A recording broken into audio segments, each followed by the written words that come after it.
Hello दोस्तों, इस video में समझेंगे इकोनॉमिक्स का वीडियो है ये। और इसमें समझेंगे गरीब यानी कि पुअर एंड पॉवर्टी यानी कि गरीबी क्या होता है।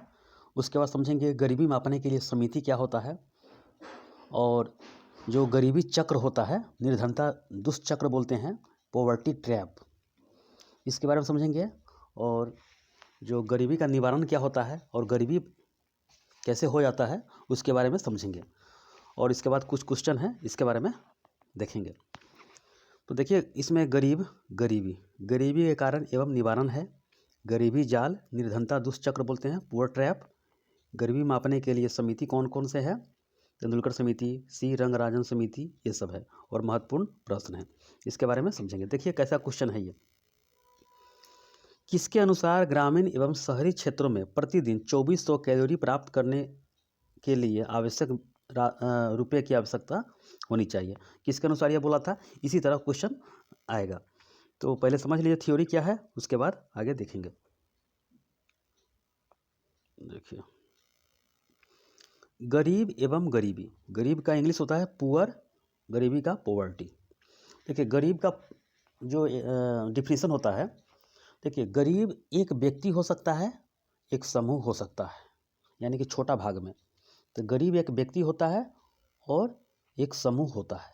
लेकिन गरीबी मूलभूत आवश्यकता से वंचित हो जाता है, वही गरीबी कहलाता है। जैसे में मूलभूत आवश्यकता क्या हो सकता है? भोजन, कपड़ा, मकान, शिक्षा, चिकित्सा इत्यादि से वंचित हो सकता है, वही गरीबी होता है।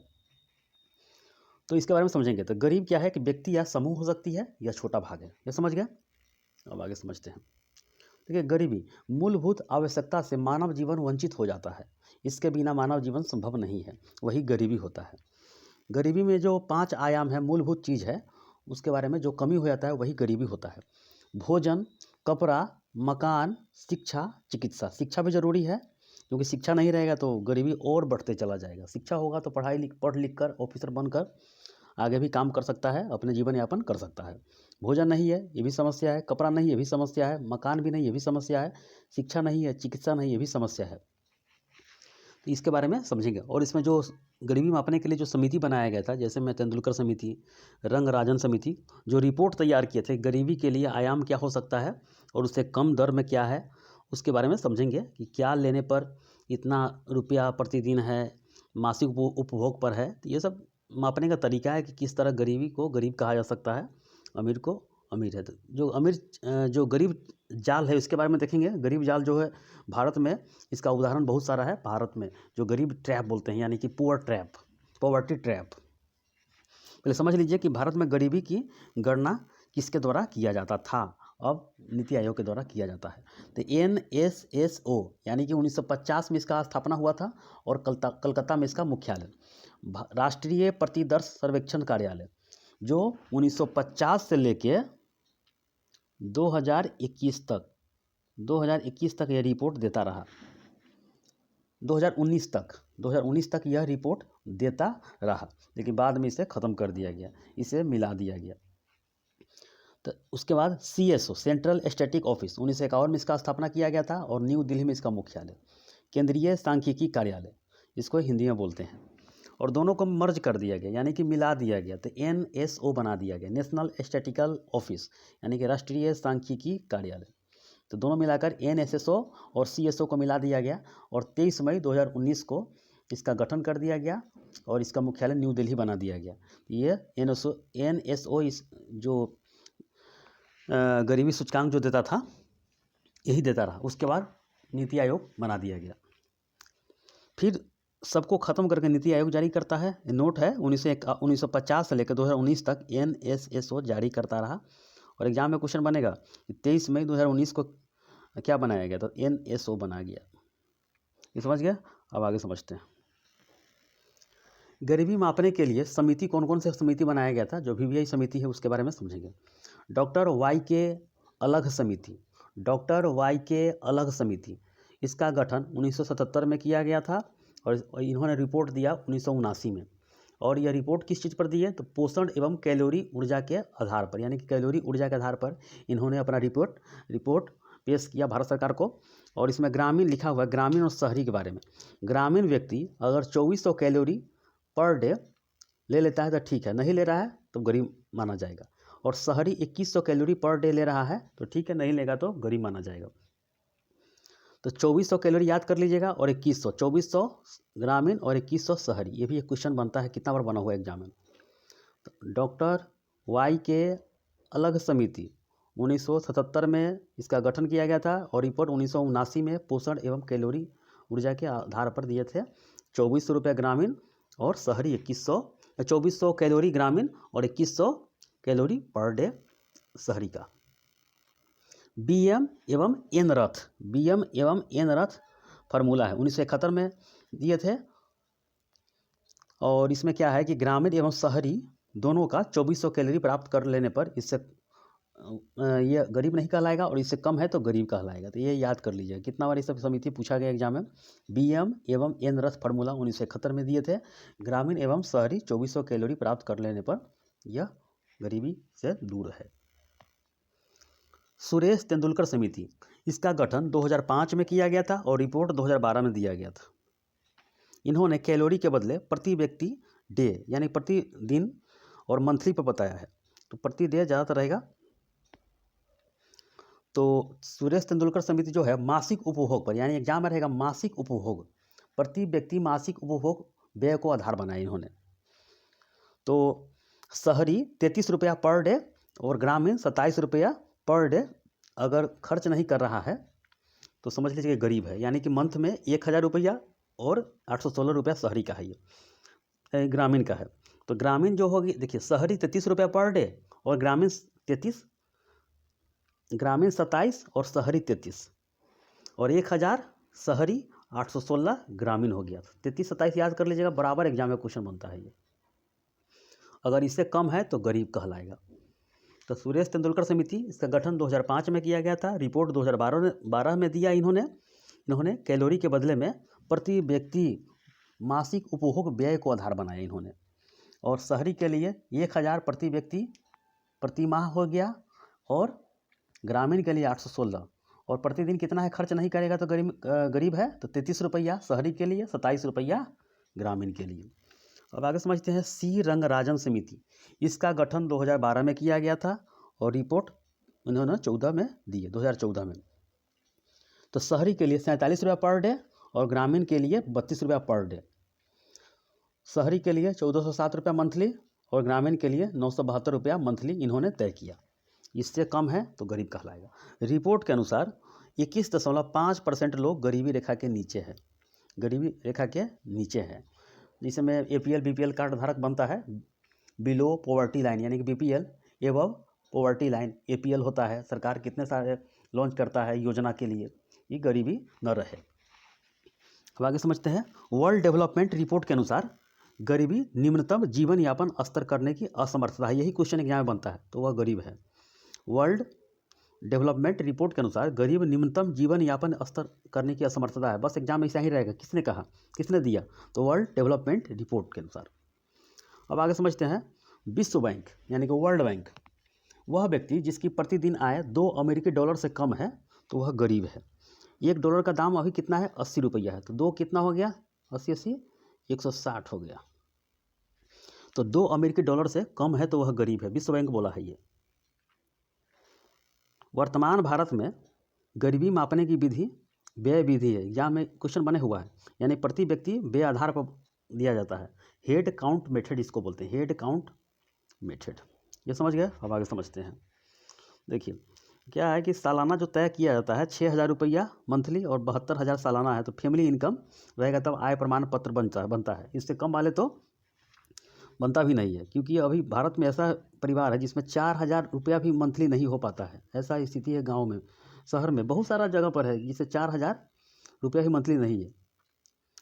तो इसके लिए बहुत सारी योजना लॉन्च किया गया जिससे जीवन यापन हो सके। नरेगा का मनरेगा बना दिया गया, जो लॉन्च किया जाता है सरकार उसको हेल्प करती है। जैसे श्रम कार्ड के द्वारा पेंशन की योजना के तहत बहुत सारे जो जीवन यापन कर सके। APL हो गया, एबव पॉवर्टी लाइन हो गया, BPL below poverty line. Ration card इस का बनता है, जैसे अंत्योदय कार्ड होता है। इस समय राशन में गेहूँ हो, चावल हो, चीनी हो, नमक, ये सब दिया जाता है। इसके लिए सरकार बहुत सारी योजनाएं शुरू की है जिससे जीवन यापन संभव होता है। सब समझते हैं। देखिए 6 आधिकारिक समिति का गठन किया गया था स्वतंत्रता के बाद अब तक देश में। देखिए योजना आयोग कार्य समूह 1962 में, BM डांडेकर एवं N रथ 1971 में, अलग समिति 1979 में, लकड़ावाला समिति 1993 में। ये सब क्वेश्चन बने हुआ है, किसी भी एग्जाम में दीजिएगा, किसी स्टेट PCS या एग्जाम रेलवे उलवे के लिए, इस एग्जाम में क्वेश्चन लकड़ावाला 1993, अलग 1979, तेंदुलकर समिति 2009, रंगराजन समिति 2014। ये सब याद कर लीजिएगा क्योंकि एग्जाम में क्वेश्चन कितना बार बना हुआ है ये। अब आगे समझते हैं। देखिए गरीबी जाल एवं निर्धनता जाल या दुष्चक्र बोलते हैं, गरीबी दुष्चक्र, पॉवर्टी ट्रैप, ये बहुत ही डेंजर होता है। इसमें गरीब और गरीब होते जा रहा है और अमीर होते जा रहा है। इसका पुअर फैमिली, जैसे कोई गरीब व्यक्ति, गरीब घर हो गया, जैसे में उसके लिए कोई एजुकेशन नहीं हो पाएगा, सरकार कितना भी लॉन्च करे लेकिन गरीब और भी है जिससे पढ़ाई संभव नहीं हो पाता है। बहुत सारा स्किल जो होता है वो नहीं हो पाता है, वो मजदूरों की तरह, बंधुआ मजदूरों की तरह काम दिन रात करते रहता है, जिससे स्किल का डेवलपमेंट नहीं हो पाता है, किसी भी प्रकार का स्किल नहीं होगा। फिर वो बेरोजगार का दिन भर काम किया, शाम में फिर आराम किया, फिर सुबह में दिन भर काम किया, सुबह से जग के ही, तो फिर बेरोजगार होते जाएगा। ऐसा जो जीवन यापन यानी कि उसका जो वंशज धीरे धीरे और गरीब होते जाएगा, जिससे उसका और स्थिति खराब हो जाएगा, परिवार फिर से गरीब हो जाएगा, ना कोई डेवलपमेंट हुआ। और अमीर का गरीब यानी गरीब बनाते बनाते गरीब सबको अमीर बना दिया और गरीब होते रह गया। यही होता है चक्र। देखिए इस तरह चक्र चलते चलते फिर गरीबी की चक्र पर पहुंच गया, तो यही पुअर फैमिली हो गया। इसे ही पॉवर्टी ट्रैप कहते हैं, जाल में फंस जाना। समझ गया, जाल में फंस जाना, यानी कि 1% अमीर के रुपया 73% जनसंख्या के सब लिया है अमीर, यानी कि 1% के पास 73% जनसंख्या का पैसा है, और 27% ज़्यादातर मीडियम परिवार है जो अपन जीवन यापन संभव किसी प्रकार कर रहा है। मीडियम में भी कितने टाइप होते हैं, लो में भी बहुत सारे टाइप है। 1% जो कि अंबानी अंडानी ये सब है। तो आगे बताएंगे जो गरीबी का प्रकार क्या होता है, सापेक्ष या निरपेक्ष होता है। निरपेक्ष जो तुलना करके कि हमारे पड़ोसी में किसका कितना धन है, हमसे 2 मंजिला मकान है, 4 मंजिला उसका हो गया, तो तुलनात्मक होता है, तो आगे बताएंगे। ये समझ गए, ट्रैप, गरीब में फंस जाना, यानी किसी प्रकार के वह शिक्षा नहीं दे पाएगा, स्किल डेवलपमेंट नहीं होगा, फिर वो बेरोजगार हो जाएगा, वह परिवार फिर से गरीब हो जाएगा, वही गरीब चक्र होता है। यानी कि गरीबी जाल, निर्धनता जाल, दुष्चक्र बोलते हैं, पॉवर्टी ट्रैप बोलते हैं उसे। तो ये गरीब होते जा रहा है और अमीर होते जा रहा है। ये समझ गए। अब आगे समझते हैं। देखिए गरीबी के कारण क्या होता है, ये समझ मेंस में लिखने के लिए आपको काम आएगा। देखिए जनसंख्या वृद्धि। जनसंख्या वृद्धि क्या है, जिससे शिक्षा नहीं मिला, वह जनसंख्या वृद्धि। परिवार नियोजन क्या होता है, उसको अच्छी तरह से इम्प्लीमेंट करके पाठचर्या में, पढ़ाई में लागू किया जाए, जिससे वह सबको पता चले कि जनसंख्या वृद्धि करने से बहुत सारी गरीबी को पनपा जा सकता है। ये सब ज़रूरत है गवर्नमेंट को, ये सब, ये गरीबी है, यानी कि जनसंख्या वृद्धि दिन रात या दिन ब दिन बढ़ते जा रहा है ये। तो जनसंख्या वृद्धि के कारण ये भी कारण है सामाजिक कुरीतियाँ, रूढ़िवादिता। सामाजिक कुरीतियाँ क्या है कि कोई कहेगा ब्राह्मण है, राजपूत है, भूमिहार है, लाला जी है, ये लोग अपना काम नहीं कर पाएगा। जैसे में किसी को चाय बेचना है, किसी को दूध बेचना है, किसी को सब्जी बेचना है, तो लाज शर्म छोड़ के ये सब तोड़ कर आगे काम करते रहना है, जिससे कुरीतियाँ खत्म हो जाए, जाति से उठकर काम करना है। तो ये सभी देखा जाता है सामाजिक कुरीतियाँ, रूढ़िवादिता। ये समझ गए। इसके लिए शिक्षा भी ज़रूरत है और डेवलपमेंट भी ज़रूरत है, खुद को आगे बढ़ाने में। जनसंख्या वृद्धि समझ गए, इसका भी एक कारण है सामाजिक कुरीतियाँ है, रूढ़िवादिता। ये सब है कि जाति पाति छोड़कर आगे से ऊपर की तरफ काम करना है, ये सब हटकर। आय का असमान वितरण, आय असमान वितरण है यहाँ पे। कार्य की कुशलता की कमी होना, यानी कि स्किल होना ही नहीं है, इसमें स्किल है ही नहीं, सिर्फ सिंपल वे में काम कर रहा है। स्किल का डेवलपमेंट होना जरूरी है। तो कार्य कुशलता की कमी है। उद्यमशीलता, अपना काम न करके दूसरे का काम करना, उद्यमशीलता, यानी कि अपना बिजनेस न करके दूसरे के अंदर में काम करना, उद्यमशीलता का अभाव होना। उसका राष्ट्रीय आय में कमी होना, ये भी एक कारण है। तकनीकी शिक्षा का अभाव होना, बहुत सारे कारण है। ये सब एग्जाम में क्वेश्चन 5-5 लाइन लिखिएगा तो बहुत सारा हो जाएगा ये। देखिए गरीबी के निवारण क्या होता है, जनसंख्या वृद्धि पर रोक लगाना, कानून बनाना कि इससे ज़्यादा नहीं होना चाहिए। सामाजिक कुरीतियों से ऊपर उठकर काम करना है, जिससे सारा का सारा भेदभाव खत्म हो जाए और राष्ट्रीय आय में भी शामिल हो, राष्ट्रीय आय भारत के जीडीपी बढ़ाने में भी काम आ सके और देश को ऊंचाई पर ले जा सकता है। ये आय का समान वितरण होना चाहिए, जिससे ये गरीबी को मिटाया जा सकता है और समान समान होना चाहिए।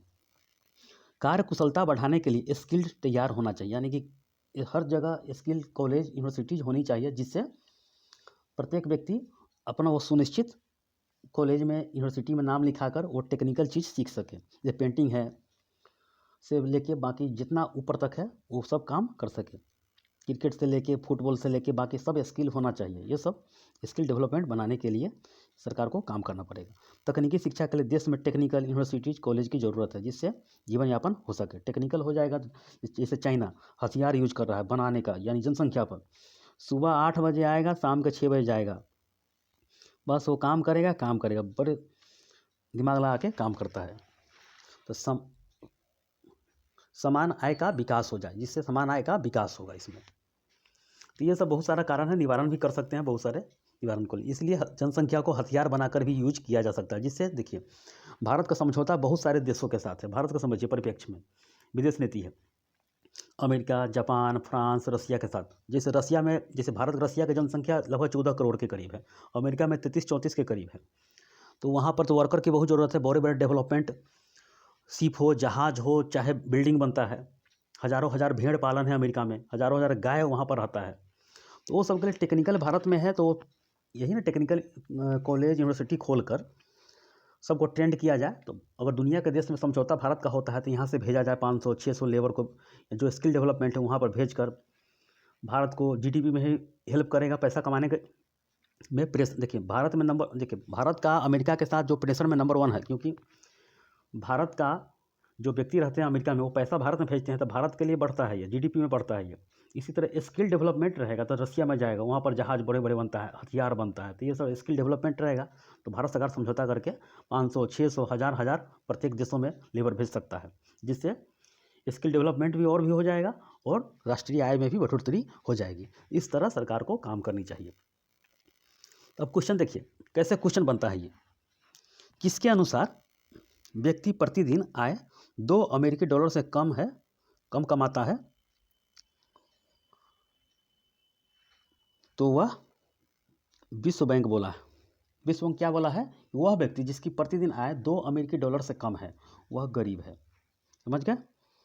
1 डॉलर का दाम 80, 2 है 160। किस समिति में कैलोरी के स्थान पर प्रति व्यक्ति मासिक उपभोग व्यय को आधार बनाया है?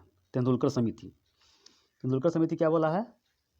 इसका रिपोर्ट 2009 में आया था और गठन 2005 में किया गया था। इन्होंने प्रति व्यक्ति मासिक उपभोग व्यय को आधार बनाया। ये समझ गए? अब आगे समझते हैं। गरीबी का अनुमान किसके द्वारा लगाया जाता है? NSSO गरीबी का अनुमान लगाया जाता था, अब नीति आयोग। समझ गए?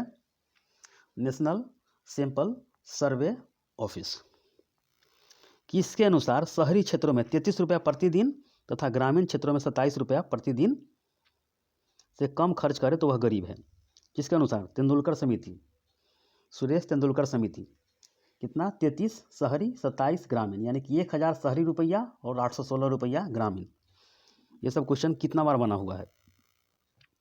किसके अनुसार शहरी क्षेत्र में 47 रुपया और ग्रामीण क्षेत्र में 32 रुपया? तो ये रंगराजन समिति। रंगराजन समिति क्या है?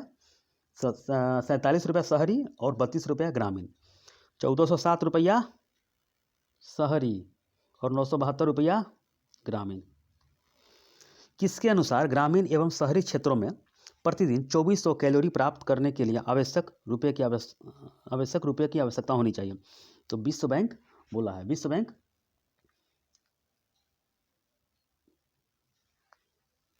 2400 कैलोरी के वाला जो बोला है। देखिए ये विश्व बैंक नहीं बोला है, BMN रथ फार्मूला समिति। BMN रथ फार्मूला समिति जिन्होंने 2400 कैलोरी प्राप्त करने के लिए आवश्यक धनराशि दिया है। तो इसका जो स्थापना 1971 में किया गया था। ये समझ गए? 2400 कैलोरी वाला शहरी एवं ग्रामीण क्षेत्रों के लिए।